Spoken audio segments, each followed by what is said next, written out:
Kumusta sa inyong lahat? Dito naman tayo sa vlog natin ngayon gabi sa Batang Quiapo Condado.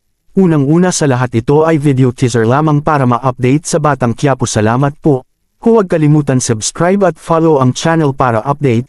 Ito nga si Regger ay di umuwi ng bahay dahil inaalagaan si Lena dahil may sakit ito at nagsabay sila kumain. Dito si David at Kiara at nag-road trip itong dalawa. Ito Tess ay nag-alala kay David. Habang nag-drive ito ay tinawagan ni Camille at si Tess ay nag-abang sa tawagan din. Ito si Mondo ay pupunta sa bahay ni Lena nagdala ng pagkain. At si Lena at Regger ay naglambingan ito at nakita ito ni Mondo na naghalikan silang dalawa kaya si Mondo ay umalis na lang.